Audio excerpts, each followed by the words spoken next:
Hello everyone, welcome to Comments Room. This is Priya Dhmeja here, your educator. तो students business economics के topics हम discuss कर रहे हैं. लास्ट वाली क्लासेस में हमने सेल्स लॉ ऑफ मार्केट किया था. आई होप आपको अच्छे से वो क्लियर हो गया है, समझ में आ गया होगा, थोड़ी बहुत तो आपको हेल्प मिली होगी. तो चलिए आज शुरू करते हैं हमारी class Keynesian theory of employment के साथ. बहुत ही ज़्यादा इंपॉर्टेंट टॉपिक है ये. आपका क्लासिकल थ्योरी भी इंपॉर्टेंट है, सेल्स लॉ ऑफ मार्केट भी इंपॉर्टेंट है और केन्जियन थ्योरी भी बहुत ज़्यादा इंपॉर्टेंट है. तो चलिए शुरू करते हैं हमारी आज की class Keynesian theory of employment के साथ.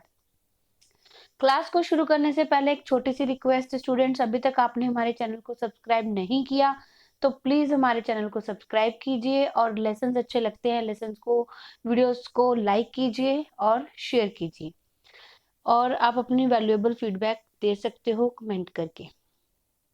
तो चलिए शुरू करते हैं हमारी आज की क्लास. तो केन्जियन थ्योरी ऑफ एम्प्लॉयमेंट नाम ही क्लियर है. ये थ्योरी दी किसने है? Lord J.M.. केन्स ने अपनी book general theory of employment interest and money 1936 में. ठीक है, मॉडर्न थ्योरी ऑफ एम्प्लॉयमेंट भी इसको बोला जाता है. ठीक है, क्लासिकल हम ऑलरेडी डिस्कस कर चुके हैं.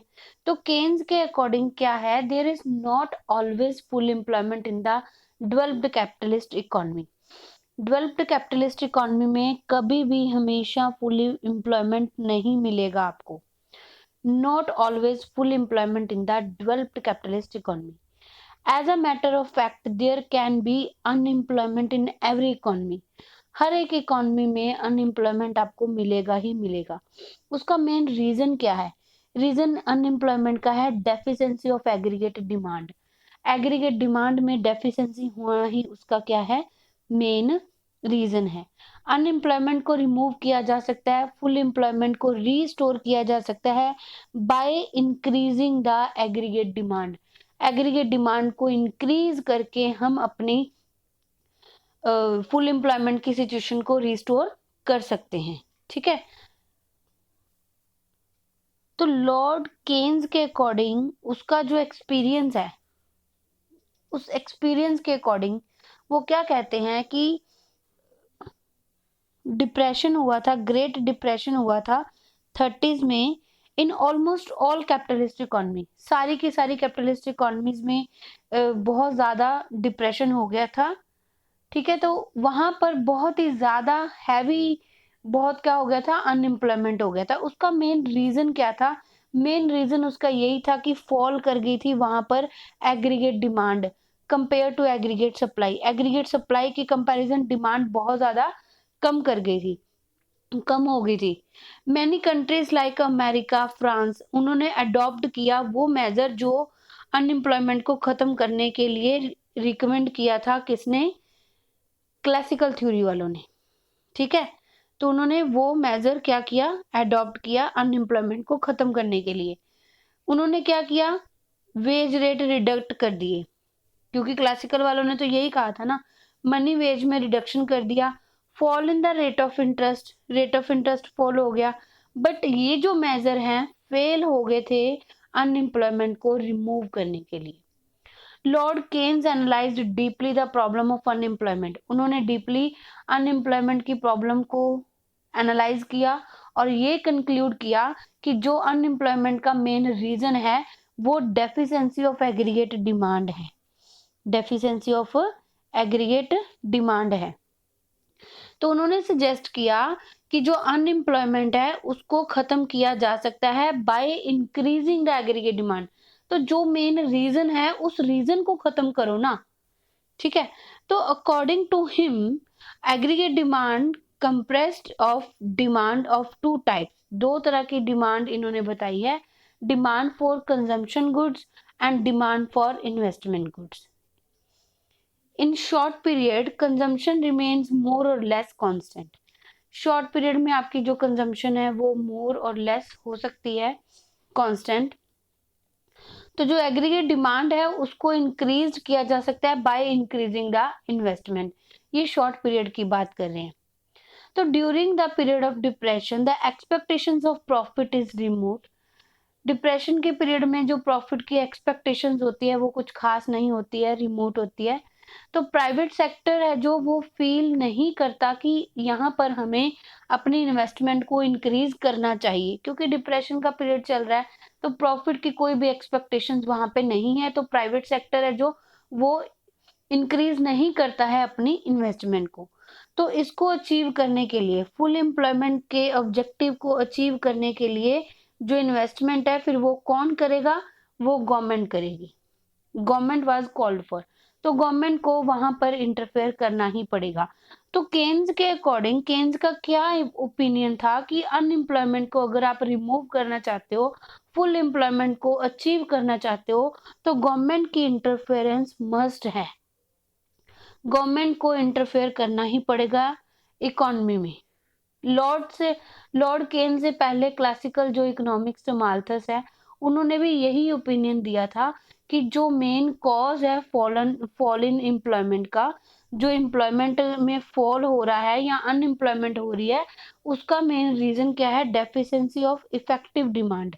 इफेक्टिव डिमांड में डेफिशिएंसी ही उसका मेन रीजन बताया उन्होंने। बट उन्होंने ये एक्सप्लेन नहीं किया कि इसके पीछे रीजन क्या है, reason behind the deficiency of effective demand.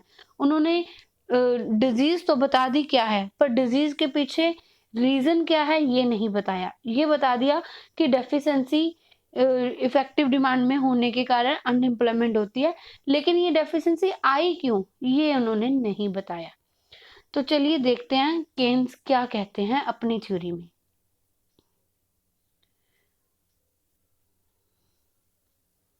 Next है assumptions of Keynesian theory of employment. Assumptions में सबसे पहले इन्होंने टाइम पीरियड लिया है शॉर्ट पीरियड। ठीक है, Keynesian theory of employment hold goods in the short period. Short period में बहुत अच्छी चलती है ये थ्योरी। केन्स के अकॉर्डिंग पीरियड जो है वो शॉर्ट होना चाहिए, क्योंकि उन्होंने अपनी ओपिनियन को रखते हुए क्रिटिसाइज किया था पिछली दो थ्योरीज को, सेज के लॉ को भी किया था और क्लासिकल को भी किया था कि इतना लंबा किसने जीना है, किसने नहीं जीना। तो उन्होंने अपनी थ्योरी में अजम्पशन यही लिया है कि जो पीरियड होगा वो शॉर्ट होगा।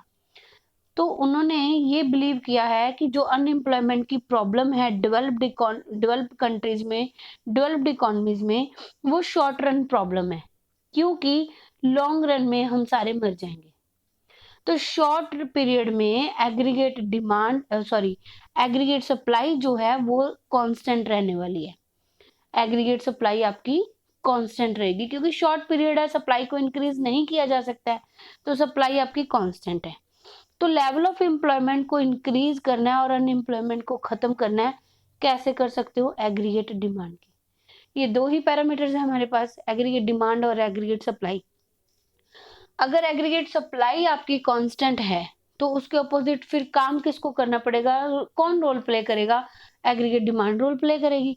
तो एग्रीगेट डिमांड को हमें इंक्रीज करना पड़ेगा। ठीक है, नेक्स्ट है perfect competition. Keynesian theory of employment classical theory की तरह बेस्ड है इस अजम्पशन के ऊपर कि जो कंपटीशन होगा वो परफेक्ट कंपटीशन होगा। ओके, नेक्स्ट है क्लोज्ड इकोनॉमी। क्लोज्ड इकोनॉमी इन्होंने अजम्पशन ली है कि जो डेवलप्ड कैपिटलिस्ट इकोनॉमी है वो क्लोज्ड इकोनॉमी होगी, जहां पर जो level of income and employment है वो अनइफेक्टेड रहने वाला है with the foreign trade. Foreign trade से वो क्या रहेगा? अनइफेक्टेड रहेगा। क्लोज्ड इकोनॉमी वही इकोनॉमी होती है जो फॉरेन ट्रेड नहीं करती है। तो इन्होंने यही अजम्पशन ली है कि ये जो होगा अनइफेक्टेड होगा, इनकम भी और हमारी एम्प्लॉयमेंट भी। ठीक है, नेक्स्ट है ignore the role of government as a spender और अ टैक्सर। केन्जियन थ्योरी जो है जनरल थ्योरी, इन्होंने इग्नोर किया है role of government as a spender or a taxer. Keynes has ignored the effect of government sector on the aggregate demand. Aggregate demand के ऊपर इन्होंने government sector का जो इफेक्ट है, जो रोल है, वो इग्नोर किया है, बट इन्वेस्टमेंट के लिए गवर्नमेंट को कंसीडर इन्होंने। नेक्स्ट है डिमिनिशिंग मार्जिनल प्रोडक्टिविटी। तो अनदर अजम्पशन क्या है केन्जियन थ्योरी ऑफ एम्प्लॉयमेंट की, कि जैसे जैसे हम more units of labour employed करेंगे, ज्यादा यूनिट्स ऑफ लेबर लगाएंगे, तो मार्जिनल प्रोडक्टिविटी जो है वो क्या कर जाएगी? डिमिनिश कर जाएगी, कम हो जाएगी। तो इसका मतलब क्या है कि जो प्रोडक्शन है वो सब्जेक्ट है law of diminishing marginal returns का। ओके, नेक्स्ट है labour is the only factor of production. Factor of production सिर्फ और सिर्फ कौन होगा? लेबर होगा। तो शॉर्ट पीरियड में लेबर ही एक वेरिएबल फैक्टर ऑफ प्रोडक्शन माना गया है इस थ्योरी में। तो इसका मतलब क्या है कि जब हम इंक्रीज करेंगे number of labour, there is a increase in the output. जैसे जैसे हम अपने लेबर्स को बढ़ाएंगे, नंबर ऑफ लेबर्स इंक्रीज करेंगे, उनकी हेल्प से हमारी प्रोडक्शन भी क्या होगी? इंक्रीज होगी। ठीक है। Labour has a money illusion. Keynesian theory of employment है, उन्होंने ये एज्यूम किया है कि जो लेबरर होंगे उनमें एक इल्यूजन होगा that the value of money remains constant, कि जो वैल्यू ऑफ मनी है वो कांस्टेंट है। दूसरे शब्दों में हम कहें कि they believe that real wages are also increase in the same ratio as money wages do। उनको ये विश्वास होगा कि रियल वेजेस भी उसी रेशियो में इंक्रीज होते हैं जैसे मनी वेजेस इंक्रीज होते हैं। तो जो लेबरर होंगे वो इग्नोर करते हैं इफेक्ट को change in the prices on the money wages. Money wages के ऊपर उन प्राइसेस के चेंज होने का जो भी इफेक्ट पड़ता है वो हमारे लेबर्स क्या करेंगे? इग्नोर करेंगे। ठीक है, आई होप यहाँ तक आपको क्लियर होगा। नेक्स्ट है money also act as a store of value. Money जो है वो स्टोर ऑफ वैल्यू की तरह भी एक्ट करती है, लेकिन जो पिछली थ्योरीज है उन्होंने सिर्फ और सिर्फ क्या कहा है कि जो मनी है वो सिर्फ और सिर्फ मीडियम ऑफ एक्सचेंज होगा। ठीक है, तो केंजियन थ्योरी ने ये एज्यूम किया है कि जो मनी है does not serve as a medium of exchange alone, वो खाली मीडियम ऑफ एक्सचेंज की तरह काम नहीं करेगी, it also performs an important function of a store value. इसको स्टोर भी किया जा सकता है। ठीक है, आई होप यहाँ तक आपको क्लियर होगा। नेक्स्ट है time lag. Another assumption is a different economic factor get adjusted without any loss of time। जो काफी सारे इकोनॉमिक फैक्टर्स हैं वो अपने आप को इस तरह से एडजस्ट कर लेंगे कि टाइम को ज्यादा लॉस नहीं करेंगे। जिस पीरियड में in which the income increases is the period in which consumption and investment also increases। जिस पीरियड में इनकम इंक्रीज होगी ये वो पीरियड होगा जहां पर कंजम्पशन और इन्वेस्टमेंट दोनों ही हमारे क्या हो रहे हैं? इंक्रीज हो रहे हैं। ठीक है, तो सारे के सारे factors without wasting time, with loss of time adjust करेंगे खुद को। नेक्स्ट है अंडर एम्प्लॉयमेंट इक्विलिब्रियम। केन्स ने एज्यूम किया है कि जो इक्विलिब्रियम है वो पॉसिबल है even there is a under employment. Under employment होने के बावजूद भी इक्विलिब्रियम पॉसिबल है। ये तो बात इसने अपनी क्रिटिसिज्म में ही बोल दी थी जब इसने दूसरी थ्योरीज को क्या किया था? क्रिटिसाइज किया था। नेक्स्ट है saving and investment function. Keynesian theory है जो वो बेस्ड है अजम्पशन के ऊपर। कौन से अजम्पशन के ऊपर? कि जो सेविंग है वो फंक्शन है इनकम का। ये भी बात इन्होंने क्लियर करी थी कि जो सेविंग है वो रेट ऑफ इंटरेस्ट का फंक्शन नहीं है, वो इनकम का फंक्शन है। तो जो बाकी की जो थ्योरी जिन्होंने दी है, क्लासिकल थ्योरी वालों ने क्या बोला था कि जो रेट ऑफ इंटरेस्ट है अगर इंक्रीज करेगा तो सेविंग भी इंक्रीज हो जाएगी। लेकिन केन्स ने क्रिटिसाइज करते हुए क्या कहा था कि भैया अगर इनकम ही नहीं है किसी की, इनकम ही अगर किसी की कम है तो वो बेसिक नीड्स को पूरा करेंगे, रेट ऑफ इंटरेस्ट को देखेंगे कि रेट ऑफ इंटरेस्ट इंक्रीज है तो हमें इसके ऊपर काम करना चाहिए, हमें यहाँ पे इन्वेस्टमेंट करनी चाहिए। ऐसा तो कोई सीन नहीं है। ठीक है, तो इन्होंने क्या बोला है कि जो सेविंग है, saving is a function of income. Other hand हम ये बोल सकते हैं कि जो इन्वेस्टमेंट है वो फंक्शन है रेट ऑफ इंटरेस्ट का, बट जो सेविंग है वो फंक्शन है इनकम का। ठीक है, आई होप यहाँ तक आपको क्लियर होगा। तो interest is a monetary phenomena. Next assumption इन्होंने क्या ली है? According to Keynesian theory the interest is a monetary phenomena. इसका मतलब क्या है कि इसको डिटरमिन किया जाएगा by the demand and supply of money, demand for and supply of money. इसको रेट ऑफ किसको डिटरमिन किया जाएगा? रेट ऑफ इंटरेस्ट को। डिमांड कितनी है और सप्लाई कितनी है? Demand for money is expressed by liquidity preference, which in turn depends upon the transaction, precautionary and speculative motive। ये हम ऑलरेडी डिस्कस कर चुके हैं इंटरेस्ट वाले टॉपिक्स में, अच्छे से करवाया मैंने आपको। ठीक है, तो ये इन्होंने अजम्पशन ली है, 12 अजम्पशन है। आई होप यहाँ तक आपको क्लियर होगा। तो चलिए आगे बात करते हैं इस थ्योरी की बारे में। Explanation of Keynesian theory of employment. According to Keynesian theory of income or employment in a capitalist economy, in a short period, total output मतलब national income, total output मतलब national income जो कि depend करती है level of employment के ऊपर। Total output or a national income depends upon the level of employment. Level of employment depends upon the effective demand. जो हमारी नेशनल इनकम है, जो हमारी टोटल आउटपुट है, वो डिपेंड करती है लेवल ऑफ एम्प्लॉयमेंट के ऊपर। और फर्दर जो लेवल ऑफ एम्प्लॉयमेंट है वो डिपेंड करता है कि इफेक्टिव डिमांड कितनी है। जितनी डिमांड होगी उस हिसाब से ही एम्प्लॉयमेंट होगी ना। तो इफेक्टिव डिमांड का क्या मतलब है? Effective demand refers to that level of aggregate demand at which it is equal to aggregate supply. Effective demand का मतलब है वो लेवल डिमांड का जहां पर हमारी एग्रीगेट डिमांड है वो इक्वल है हमारी एग्रीगेट सप्लाई की। ठीक है, आई होप इतना बेसिक आपको क्लियर होगा। तो बेसिक कॉन्सेप्ट क्या है क्लासिकल थ्योरी ऑफ एम्प्लॉयमेंट का, कि जो लेवल ऑफ एम्प्लॉयमेंट है कंट्री में वो डिटरमिन किया जाएगा एग्रीगेट डिमांड और एग्रीगेट सप्लाई के साथ। एग्रीगेट डिमांड और एग्रीगेट सप्लाई के साथ। इफेक्टिव डिमांड का मतलब क्या है? इक्विलिब्रियम। इफेक्टिव डिमांड का मतलब है इक्विलिब्रियम, किसके बीच में?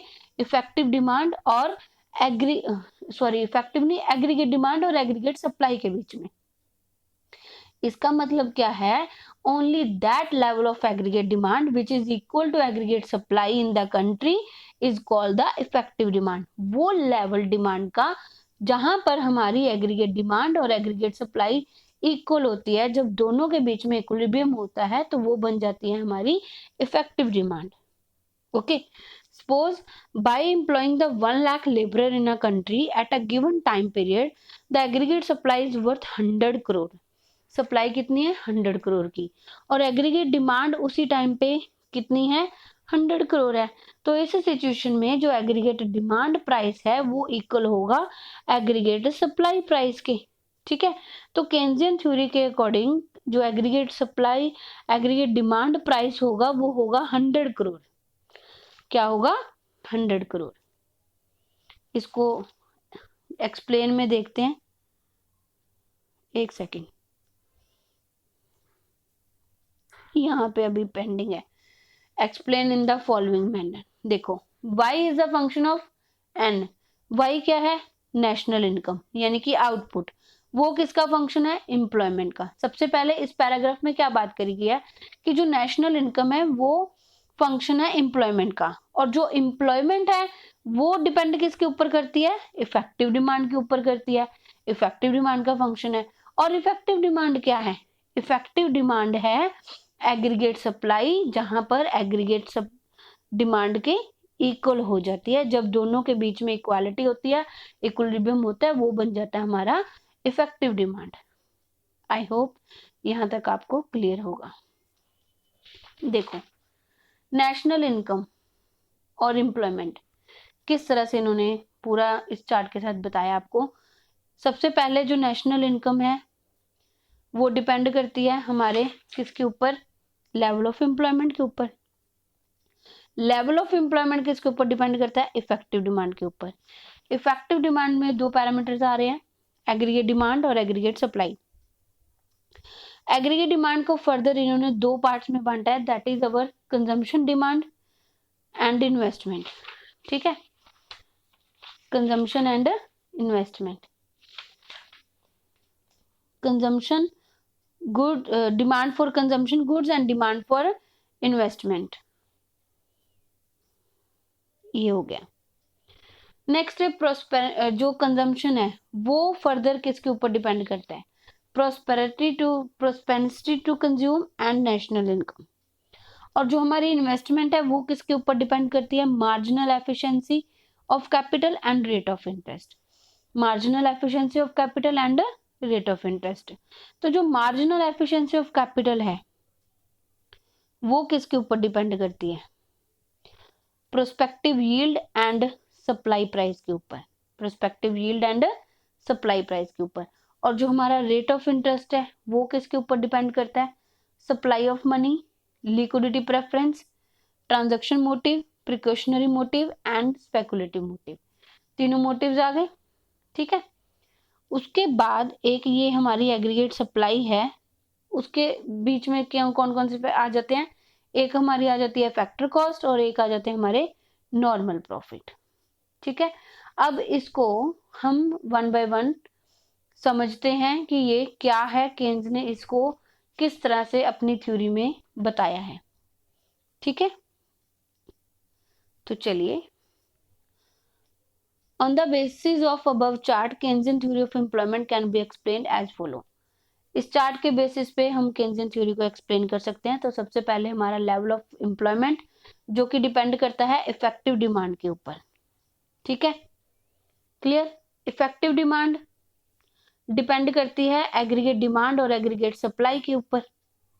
That level of aggregate demand is called the effective demand where it is equal to aggregate supply, जहां पर एग्रीगेट डिमांड और एग्रीगेट सप्लाई दोनों क्या होंगे, इक्वल होंगे। अब बात करें एग्रीगेट सप्लाई क्या है। एग्रीगेट सप्लाई को समझने के लिए ये जरूरी है कि पहले डिफरेंस समझ ले एग्रीगेट सप्लाई प्राइस और एग्रीगेट सप्लाई के बीच में। Difference between aggregate supply price and aggregate supply, schedule और एग्रीगेट सप्लाई के बीच में, ठीक है। एग्रीगेट सप्लाई प्राइस क्या है? Aggregate supply price refers to the total amount that all the producer must receive by selling the output produced at given level of employment। Aggregate supply price क्या है कि वो प्राइस, वो total amount जो सारे के सारे प्रोड्यूसर्स को क्या होनी चाहिए, मिलनी चाहिए। मिलनी चाहिए किसके लिए? By selling the output produce at given level of employment. तो under perfect competition aggregate supply price है वो इक्वल होगा कॉस्ट ऑफ प्रोडक्शन के ऊपर।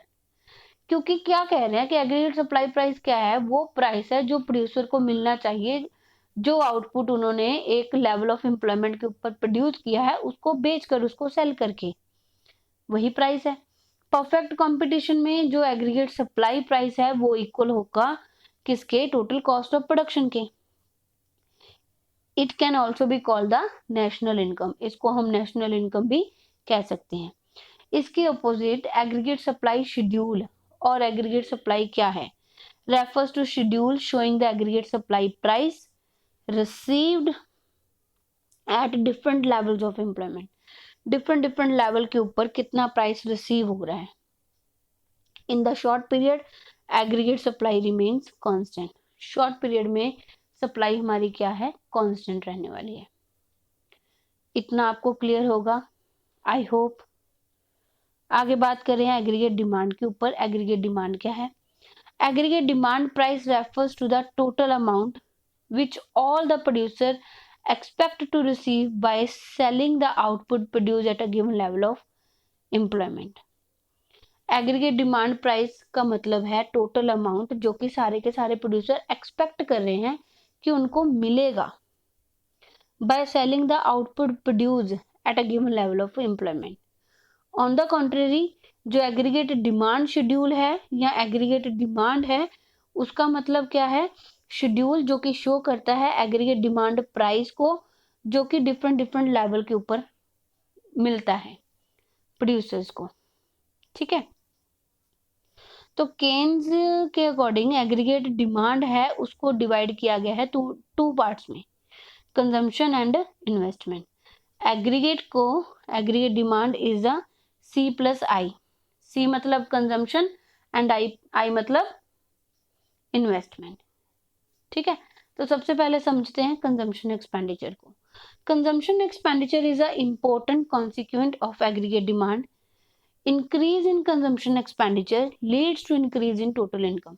जितना ज्यादा कंजम्पशन में इंक्रीज होगा उतना ज्यादा टोटल इनकम में भी इंक्रीज होगा, क्योंकि जो कंजम्पशन एक्सपेंडिचर है दो फैक्टर्स के ऊपर डिपेंड करता है। पहला प्रोस्पेरिटी टू कंज्यूम एंड दूसरा नेशनल इनकम। जैसे जैसे चार्ट में बताया गया वैसे वैसे ही एक्सप्लेन कर रहे हैं। प्रोस्पेरिटी टू कंज्यूम क्या है? Prosperity to consume refers to the ratio of consumption expenditure to different levels of income. Different income के डिफरेंट लेवल के ऊपर जो हमारी कंजम्पशन एक्सपेंडिचर की रेशो है, ठीक है, ये दो तरह की हो सकती है। पहली एवरेज प्रोस्पेंसिटी टू कंज्यूम और दूसरी मार्जिनल प्रोस्पेंसिटी टू कंज्यूम। समझते हैं कैसे। Average propensity to consume, it is estimated by dividing the total consumption expenditure by total income. Total expenditure को, कंजम्पशन एक्सपेंडिचर को हमने टोटल इनकम के साथ डिवाइड करना है, तो हमारी क्या आ जाएगी, एवरेज प्रोस्पेंसिटी टू कंज्यूम आ जाएगी। ठीक है, समझते हैं। Suppose under the equilibrium condition जो हमारी एग्रीगेट डिमांड है या एग्रीगेट इनकम है वो 100 करोड़ की है और एवरेज प्रोस्पेंसिटी टू कंज्यूम कितनी है, 60% है। ये चीज आपको दी हुई है 60%, ठीक है, और यहाँ पर आपको एग्रीगेट इनकम भी दी हुई है 100, तो कंजम्पशन एक्सपेंडिचर ये चीज भी दी हुई है 100, तो कंजम्पशन एक्सपेंडिचर कितना आ गया आपके पास, 60 करोड़ का आ गया। ठीक है, तो ये हमारी एवरेज प्रोस्पेंसिटी टू कंज्यूम है। आई होप यहाँ तक आपको सारा क्लियर होगा।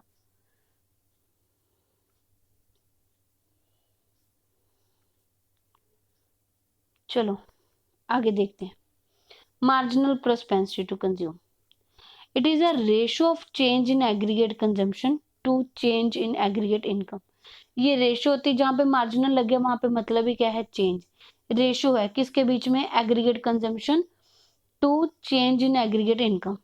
एग्रीगेट कंजम्पशन में कितना चेंज आया और उसके साथ एग्रीगेट इनकम में कितना चेंज आया, delta C over delta Y. ठीक है, अब देखो सपोज करो जो टोटल इनकम है वो इंक्रीज हो गई 100 करोड़ से 120 करोड़ का डिफरेंस आया, और कंजम्पशन एक्सपेंडिचर है वो इंक्रीज हो गए 50 करोड़ से 60 करोड़, यहाँ पे 10 करोड़ का डिफरेंस आया। ठीक है, तो मार्जिनल प्रोस्पेंसिटी टू कंज्यूम हमारी क्या होगी, 10/20। कंजम्पशन में जो चेंज आया और उसके साथ इनकम में जो चेंज आया हाफ आ गया, तो marginal propensity to consume indicate how much aggregate consumption expenditure increases with increase in the income of the consumer। ये हमें बताता है कि लोगों की इनकम में चेंज आने के कारण, इंक्रीज होने के कारण उसके साथ कितना कंजम्पशन एक्सपेंडिचर इंक्रीज हो रहा है, marginal propensity to consume. I hope यहां तक आपको सारा क्लियर होगा। नेक्स्ट है size of national income. Keynes assumed that the consumption is a function of income।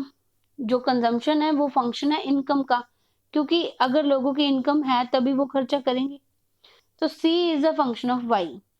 Increase in income causes increase in consumption. जिस तरह से हमारी इनकम इंक्रीज होती है उसके साथ हमारा जो खर्चा है वो भी इंक्रीज हो जाता है। जिसकी जेब में पैसे हैं वो कंज्यूम करेगा ही करेगा।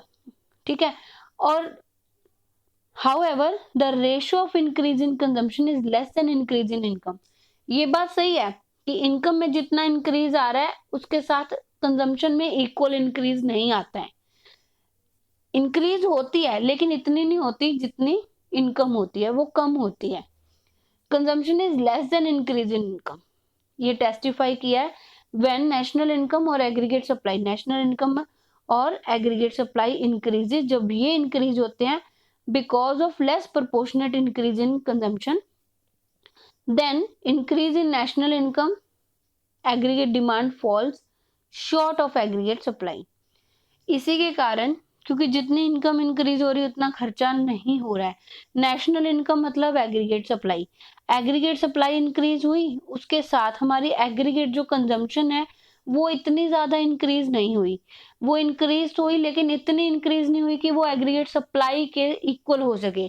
जितना एग्रीगेट सप्लाई में इंक्रीज हुआ है उतना हमारी एग्रीगेट कंजम्पशन में इंक्रीज हो सके। तो इसका मतलब एग्रीगेट कंजम्पशन मतलब एग्रीगेट डिमांड क्या हो गई, शॉर्ट हो गई कंपेयर टू एग्रीगेट सप्लाई।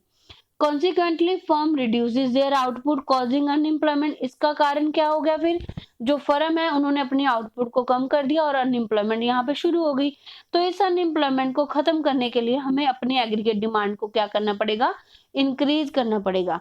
तो increase in aggregate demand, with view to increase in aggregate demand, it's not possible to increase the aggregate consumption.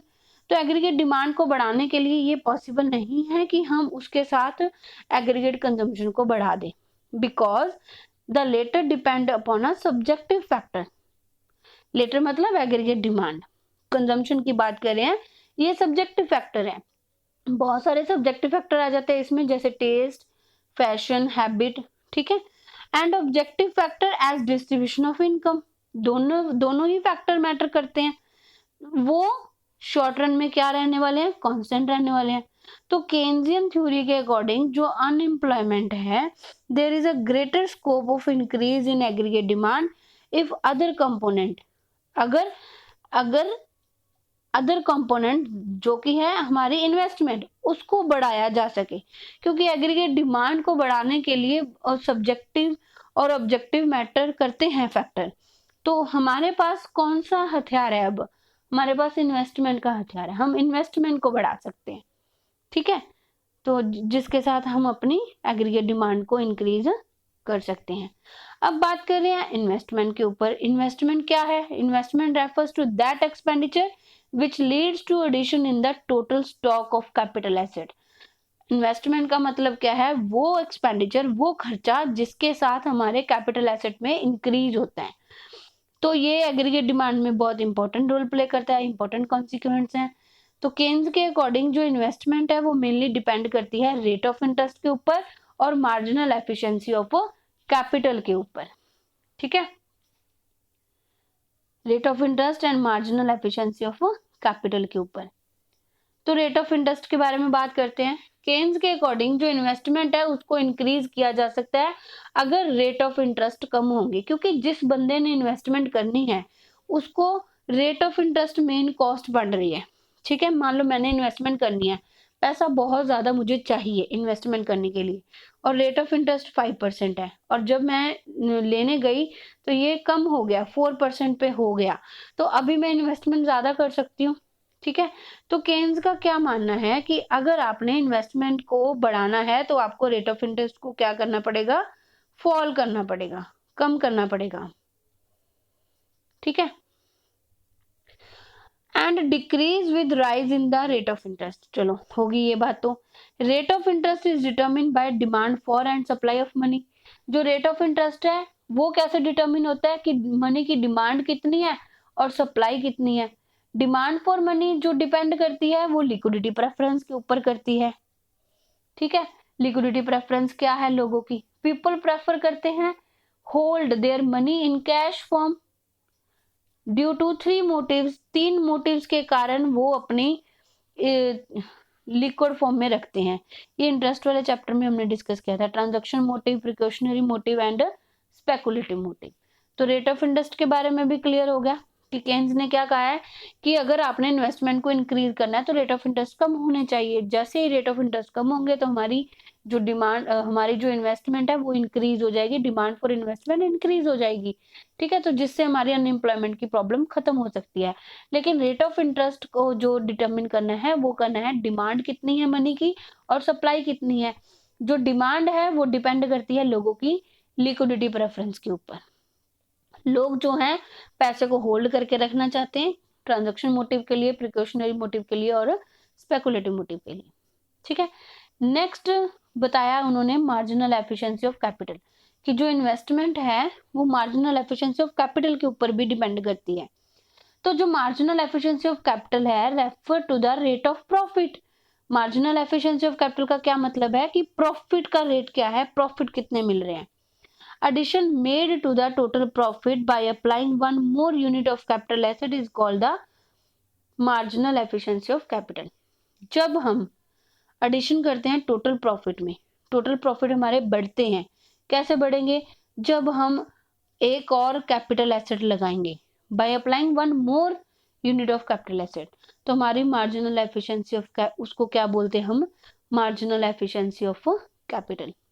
ये फर्दर 2 फैक्टर्स के ऊपर डिपेंड करती है, पहला प्रोस्पेक्टिव यील्ड और दूसरा सप्लाई प्राइस। प्रोस्पेक्टिव यील्ड मतलब amount of profit expected per unit of capital per annum. एक जो हम यूनिट लगा रहे हैं कैपिटल का एक यूनिट से हम कितना प्रॉफिट एक्सपेक्ट कर रहे हैं उसको प्रोस्पेक्टिव यील्ड बोलते हैं। Amount of profit expected per unit of capital per annum. ठीक है। देन है सप्लाई प्राइस। सप्लाई प्राइस क्या है? Supply price means that price of machine which is paid for similar new machine. Supply price का मतलब है कि अगर हम किसी मशीन के लिए प्राइस पे कर रहे हैं तो उसके साथ सेम में कितना हमें करना पड़ सकता है। जो एंटरप्रेन्योर है वो कंपेयर करेगा रेट ऑफ इंटरेस्ट को मार्जिनल एफिशिएंसी ऑफ कैपिटल के ऊपर। सीधी सी बात है, रेट ऑफ इंटरेस्ट उसको कॉस्ट पड़ रही है, मार्जिनल एफिशिएंसी ऑफ कैपिटल की जितना पैसा उसने लगाया उससे उसको कितनी रिटर्न मिल रही है, वो उसको कितना कमा के दे रही है। तो वो दोनों चीजों को क्या करेगा? कंपेयर करेगा जब वो इन्वेस्टमेंट करने की सोचेगा। तो अगर मार्जिनल एफिशिएंसी ऑफ कैपिटल ज्यादा है यानी कि प्रॉफिट्स ज्यादा है as compare to the rate of interest, तो वो इन्वेस्टमेंट करेगा। ठीक है। ऑन द अदर हैंड अगर एफिशिएंसी ऑफ कैपिटल कम है तो वो रेट ऑफ इंटरेस्ट के कंपैरिजन तो वो इन्वेस्टमेंट नहीं करेगा। मार्जिनल एफिशिएंसी ऑफ कैपिटल मतलब प्रॉफिट कितने एक्सपेक्ट कर रहा है, प्रॉफिट अगर उसको कम मिल रहा है रेट ऑफ इंटरेस्ट के कंपैरिजन तो वो इन्वेस्टमेंट नहीं करेगा। अगर दोनों इक्वल होते हैं तो वो ये डिफिकल्ट होगा एंटरप्रेन्योर के लिए डिसाइड करना कि इन्वेस्टमेंट करी जाए या ना करी जाए। ठीक है। तो ये आपको बताया गया है केन्जियन थ्योरी के बारे में, जो उसके मेन डिटर्मिनेंट्स हैं। ठीक है। आगे थोड़ी सी बात कर लेते हैं, फिर बाकी का हम कल डिस्कस करेंगे। In short, the above discussion testifying that the according to theory of employment as propounded by Keynes, developed capitalist economy can be afflicted with the unemployment and deficiency of aggregate demand. देखो, Keynes के according क्या है कि capitalist economies हैं उनको भी unemployment की problem face करनी पड़ सकती है, deficiency of aggregate demand face करनी पड़ सकती है अनएम्प्लॉयमेंट के कारण।